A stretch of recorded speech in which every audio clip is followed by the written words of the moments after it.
கிறிஸ்துவுக்குள் பிரியமுள்ள சகோதர சகோதரிகளே, பலன் தரும் தேவன் எபிசோட் 1425 கர்த்தரை துதிக்கிறேன், மகிமைப்படுத்துகிறேன். இந்த நாளிலும் நீதிமொழிகள் 19ஆம் அதிகாரம் 5வது வசனம், பொய்ச்சாட்சிக்காரன் ஆக்கினைக்கு தப்பான், பொய்களை பேசுகிறவனும் தப்புவதில்லை.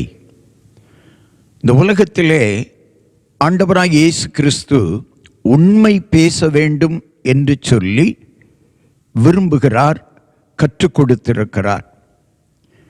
மோசேயை குறித்து ஆண்டவர் சொல்லுகிற பொழுது, மோசே தேவனுடைய வீட்டில் எங்கும் உண்மையுள்ளவனாயிருந்தான்.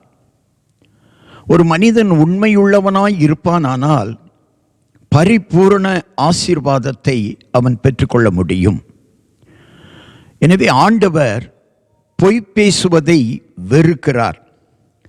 அதே நீதிமொழிகள் 19ஆம் அதிகாரம் 9வது வசனம் சொல்லுகிறது, பொய்களை பேசுகிறவன் நாசமடைவான் என்று சொல்லி. ஆண்டவர் பொய்களை பேசுகிறதை அவர் விரும்புகிறது இல்லை. இன்னும் உண்மை பேச வேண்டும். உண்மை பேசுகிற மனிதன் ஆசீர்வாதங்களை பெறுவான். வாழ்க்கையில் நீங்கள் உண்மை பேசுங்கள், ஆசீர்வாதங்கள் உங்களை தேடி வரும். பெரியவர்கள் உண்மை பேசினார்களானால் அவர்களுடைய பிள்ளைகளும் உண்மை பேசுவார்கள். பொய் பேசுவதை தவிருங்கள். பொய் நாசத்தை கொண்டு வரும்.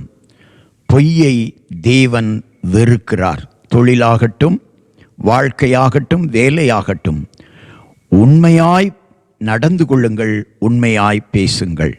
கண்களை மூடி ஜெபிக்கலாம். எங்களை நேசிக்கிற நல்ல தகப்பனே, பொய் பேசுகிறவனுடைய வாழ்க்கையிலே நாசங்கள் வந்து சேரும் என்று வேதம் சொல்லுகிறது.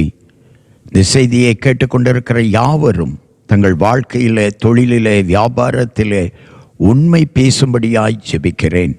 உண்மையுள்ள மனிதர்கள் ஆசீர்வாதங்கள், பரிபூரண ஆசீர்வாதங்களை பெறுவார்கள். எனவே உண்மை பேசுங்கள், தேவனுக்கு பிரியமாய் நடப்பீர்கள்.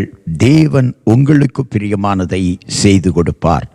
இயேசு கிறிஸ்துவின் நாமத்தில் ஜெபிக்கிறேன் பிதாவே, ஆமென்.